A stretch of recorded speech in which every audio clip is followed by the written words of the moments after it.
আবারও এক চাঞ্চল্যকর খবর উঠে আসছে। ধর্ষণ করে খুনের ঘটনা কিন্তু উঠেছে ইতিমধ্যেই।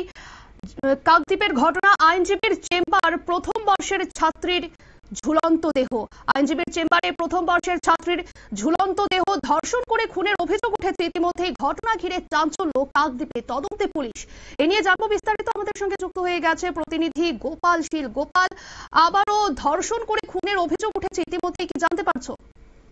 দেখো, তোমাকে বলে রাখি, ইতিমধ্যে একটি চাঞ্চল্যকর ঘটনা ঘটেছে, যেখানে কাকদ্বীপের এক ল ক্লার্ক যে রয়েছে সোনিয়া হালদার, অবশ্য সে ছাত্রীও বটে, সে কাকদ্বীপ এলাকার শেখ মনোয়ার আলমের কাছে প্র্যাকটিস করতো, আর সেই প্র্যাকটিসই হয়েছে কাল।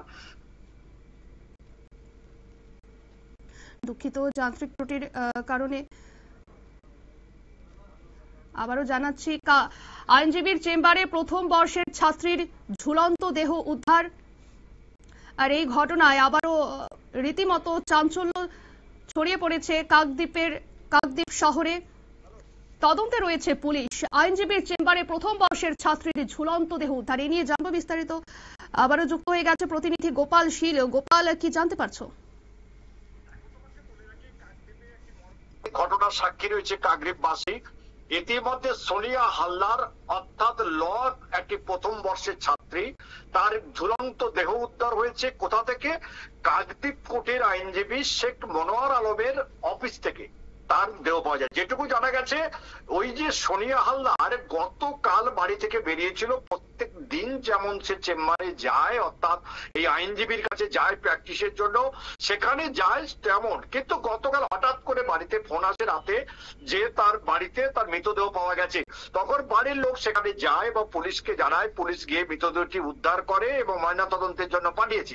কিন্তু আশ্চর্যের বিষয়, কিছু খুঁড়তে কেউটের মতো, অর্থাৎ ওই যে নাবালিকা রয়েছে, নাবালিকা যে গোড়ায় দড়ি দেয়, নাবালিকা বলবো না, যে ছাত্রীর মৃতদেহ পাওয়া গেছে, তার যে ব্যাগের মধ্যে প্রেমের চিঠি পাওয়া গেছে, ভালোবাসার চিঠি। ভালোবাসার চিঠিটা কার উদ্দেশ্যে লেখা?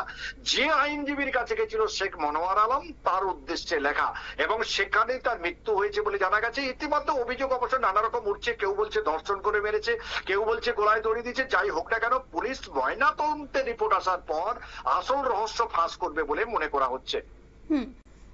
ধন্যবাদ গোপাল। আপনারা শুনলেন সোনিয়া হালদার, যে যুবতী মৃত্যু হয়, আইনজীবীর চেম্বারে প্রথম বর্ষের ছাত্রী ছিল, তার ঝুলন্ত দেহ পাওয়া যায় এবং জানা গেছে যে প্রত্যেক দিনের মতোই সে আইনজীবীর চেম্বারে যায় প্র্যাকটিসের জন্য। এবং যেটুকু তথ্য পাওয়া গেছে যে তার ব্যাগে একটি ভালোবাসার চিঠি পাওয়া গেছে। তবে এর ঘটনার নেপথ্যে কি আছে তার তদন্তে কিন্তু রয়েছে পুলিশ। নিয়ে নিচ্ছে ছোট্ট একটি বিজ্ঞাপন বিরতির সঙ্গে থাকুন।